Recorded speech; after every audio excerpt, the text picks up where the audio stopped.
I'm so grateful to rise in support of ACR 170 and that all of you join in this remembrance of Yom HaShoah, of the Holocaust each year, and how important that is, and how important it is for all of society. We remember the Holocaust, we remember the evil, the crimes against humanity perpetrated against the Jews, and that it is not behind us in history. I shared with you a couple of weeks ago about how on my great-grandmother's naturalization papers in the 1930s, it describes her race as Hebrew, that even though as she became an American, she was othered, like so many others are othered when they're here in our own community. But that didn't just stop when the Holocaust ended. We know that Jews are othered, are persecuted, that this anti-Semitism is still alive.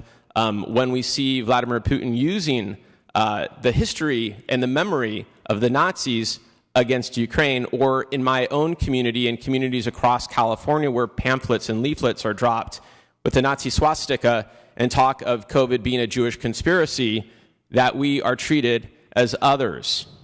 Jews are. And that this isn't, as my colleague had mentioned earlier, the Holocaust didn't just happen. It was something that was always there, this hatred against Jews. And so when we remember the Holocaust, it is to protect all of us from this destructive disease of anti-Semitism. We have a wonderful tradition. It's very hard, it's very challenging for us to continue into the future of honoring Holocaust survivors. And many of the women and men who I have brought up to honor have passed away in the past few years. Including the mother of my friend Bruce Rafel. Many of you know my friend Bruce. He's an amazing friend, a true altruist and mensch.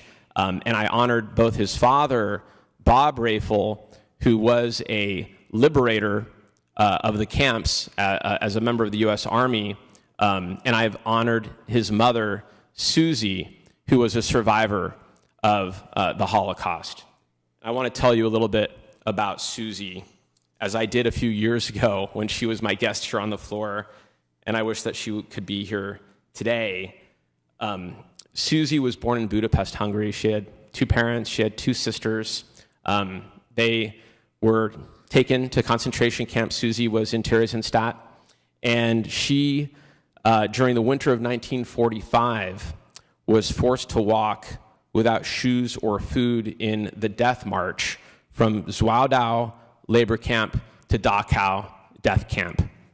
And of the 1,500 women that began that march, she was one of only 150 who survived. And I'm so thankful that she did. On July 7th, 1945, she met that World War II liberator, Bob Rafel, while she was rehabilitating and recovering from the Holocaust. And they met only briefly before Bob was shipped home. But they corresponded for 2 years. They weren't sending emails or FaceTiming. They wrote letters. And she came to New York and they married. And they had 2 children. And now they have 5 grandchildren and 3 great-grandchildren now. And it's an amazing love story. I wish that there were more of those love stories, but we didn't have the opportunity to save everybody from the Holocaust. But I just want to say thank you for taking time today to remember them and to remember why we must stand up against anti-Semitism and to recognize this day. Thank you.